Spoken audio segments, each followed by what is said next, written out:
Hoy un escándalo sacude los cimientos de Europa. La presidenta de la Comisión Europea, Ursula von der Leyen, ha soltado una bomba en Estonia, confirmando lo que muchos sospechaban a puertas cerradas. ¿Están utilizando dinero congelado para financiar un conflicto? La respuesta, según sus propias palabras, es un rotundo sí. Hablamos de miles de millones de euros, una cifra que te hará mirar tus impuestos de otra manera. Pregunta clave: ¿dónde estás mirando este análisis tan importante? Marca tu ciudad y país en los comentarios. Queremos saber hasta dónde llega la verdad. Pero, ¿qué ocurrió exactamente? En 2022, la Unión Europea congeló docenas de activos rusos, más precisamente 210.000 millones de euros del Banco Central de Rusia. La mayoría de estos fondos reposan en Euroclear, en Bélgica. Siempre se dijo que eran intocables, que la propiedad privada era sagrada, ¿verdad? Pues esa burbuja acaba de estallar. Von der Leyen, con una sonrisa fría, anunció que las ganancias inesperadas de estos activos, sí, las ganancias generadas por el dinero ruso, se están redirigiendo. ¿A dónde? A un país conocido, el escenario de la guerra, el país situado en la frontera de la Federación Rusa.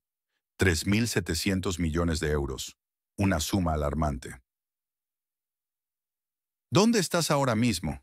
Ayúdanos a trazar el mapa de nuestra audiencia. Escribe tu ciudad, país y la hora actual en los comentarios.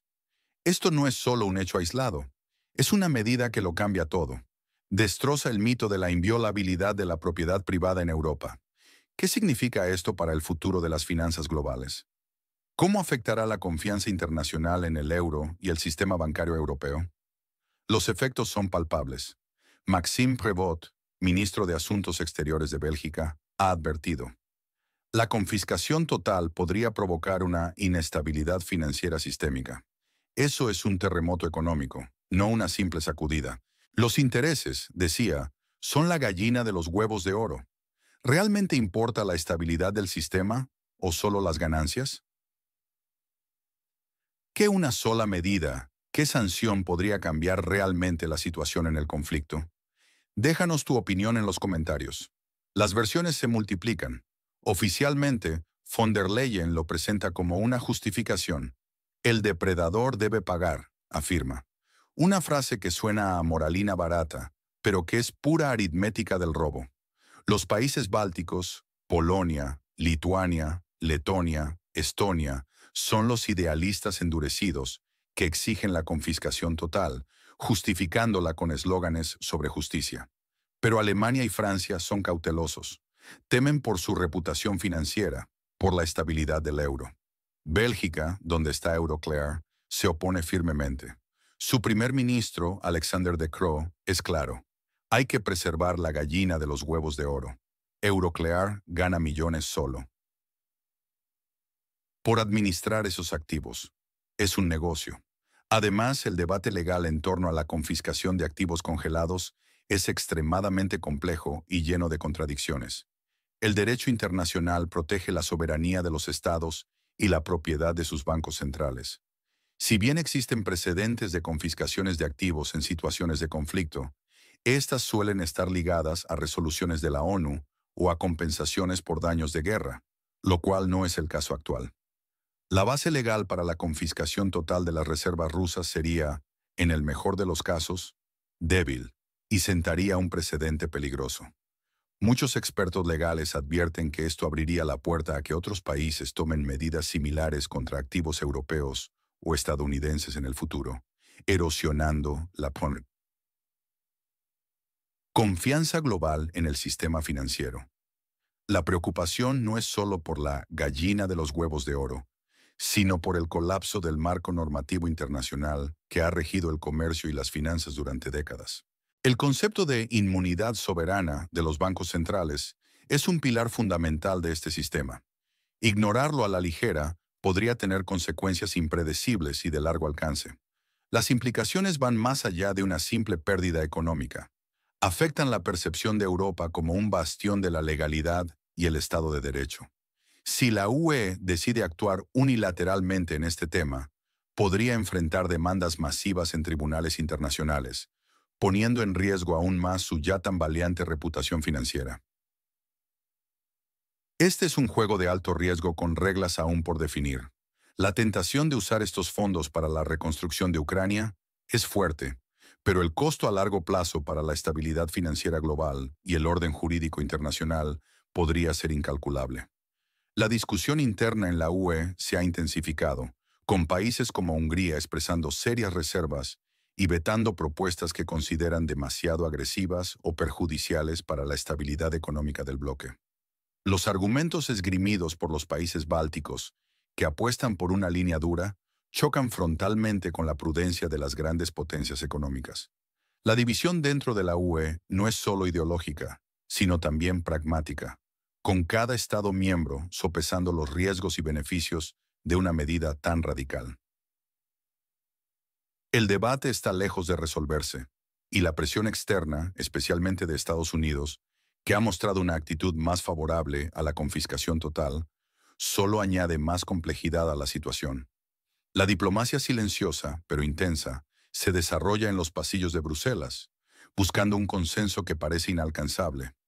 Este dilema no solo expone las debilidades del derecho internacional, sino también la fragilidad de la unidad europea frente a decisiones trascendentales. ¿A quién le crees en este complicado escenario?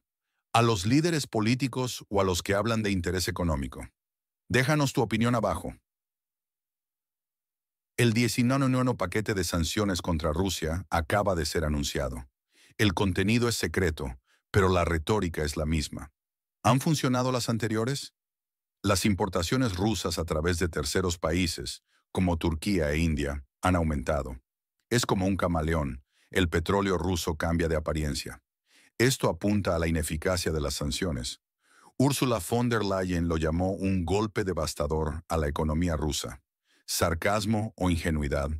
No es solo su dinero, es tu futuro el que está en juego. Kaja Kallas, de Estonia, jefa de la diplomacia europea, mezcla la política con el dinero. El retorno de los fondos a Rusia solo si pagan reparaciones al país conocido. Una hipocresía descarada, una muestra de cómo los valores se reducen a dinero. La realidad económica detrás de las sanciones es mucho más compleja de lo que se presenta al público. Si bien el objetivo declarado es estrangular la economía rusa, muchos informes independientes sugieren que el impacto ha sido limitado y, en algunos casos, contraproducente para las economías occidentales. Rusia ha demostrado una sorprendente capacidad de adaptación, redirigiendo sus exportaciones de energía y materias primas hacia mercados asiáticos, particularmente China e India. La India, en particular, ha aumentado drásticamente sus importaciones de petróleo ruso con grandes descuentos, lo que le ha permitido a Rusia mantener sus ingresos petroleros e incluso incrementarlos en ciertos periodos. Esto ha creado una red de países intermediarios que compran productos rusos y los revenden a Europa y otras regiones, diluyendo el efecto de las sanciones. Las rutas marítimas se han reconfigurado y flotas enteras de buques fantasma operan para sortear los embargos, a menudo sin que las autoridades occidentales puedan o quieran intervenir de manera efectiva. Además, la dependencia europea del gas y el petróleo ruso antes del conflicto hizo que la imposición de sanciones energéticas afectara directamente los precios de la energía en Europa, provocando una inflación galopante y una crisis del costo de vida que ha erosionado el poder adquisitivo de los ciudadanos.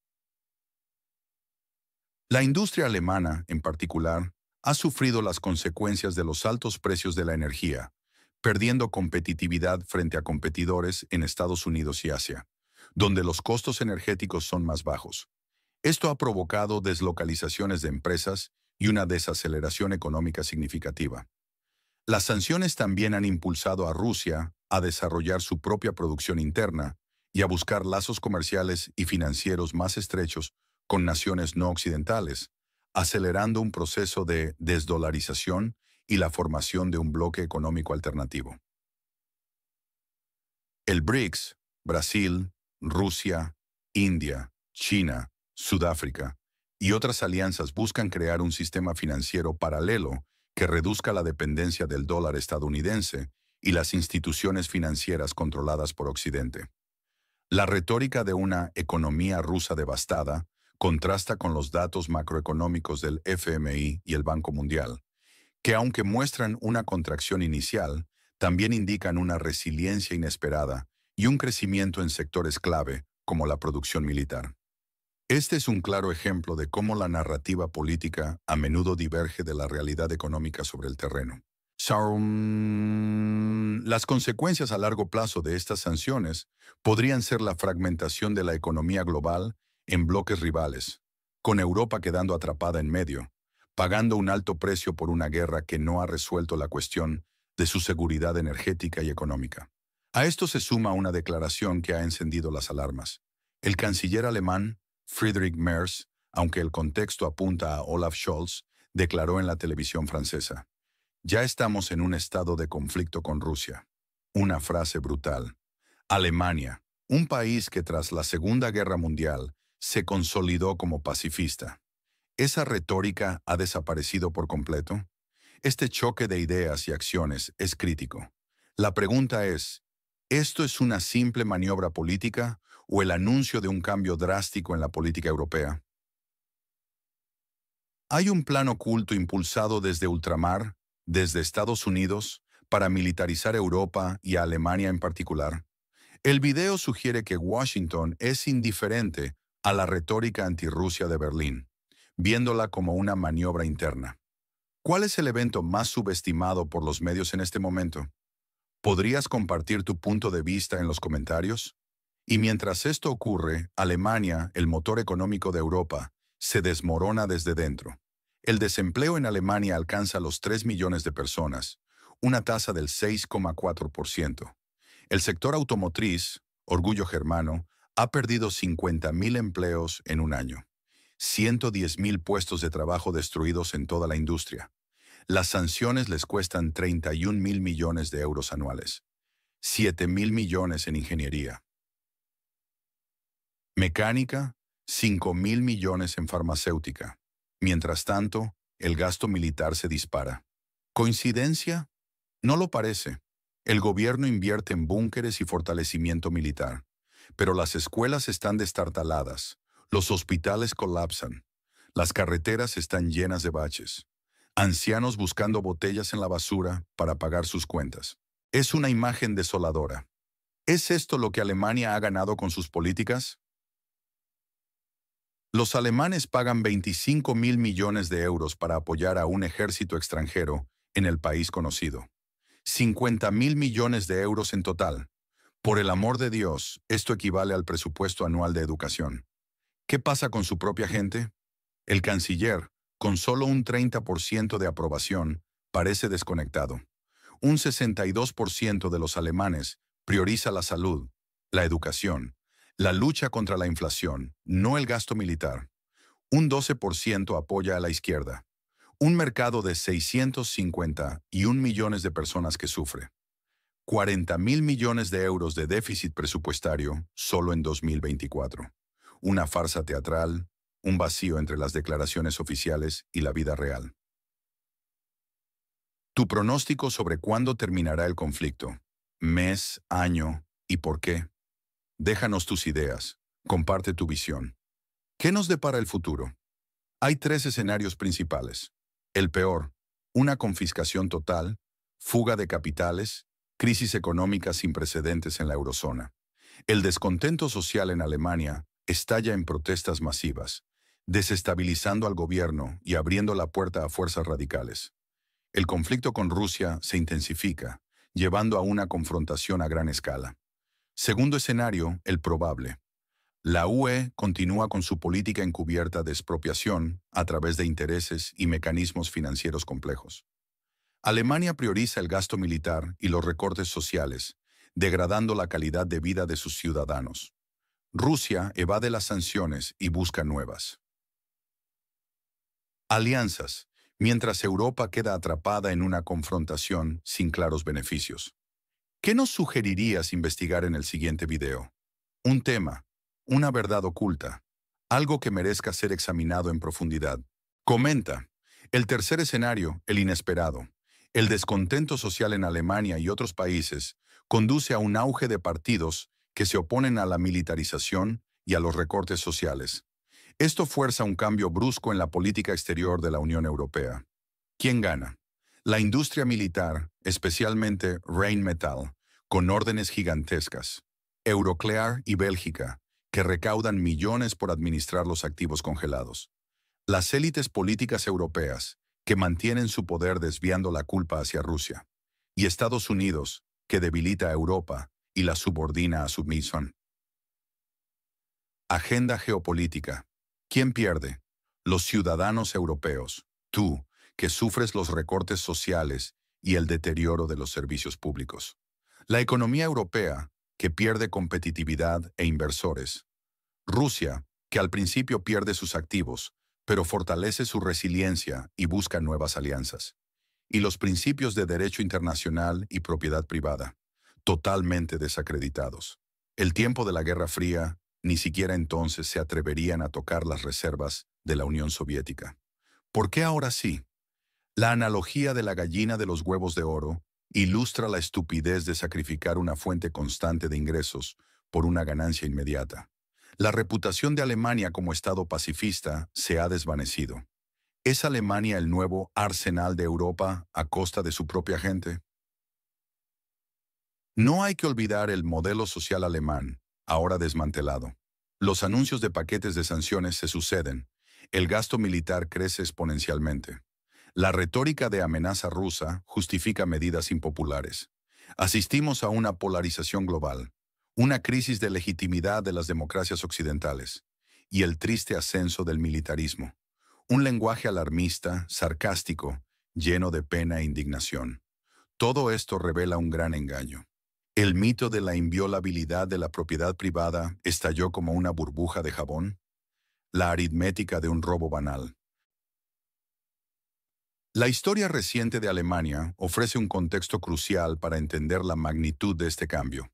Tras la devastación de la Segunda Guerra Mundial, Alemania adoptó una política exterior marcadamente pacifista, centrada en la integración europea y la diplomacia económica.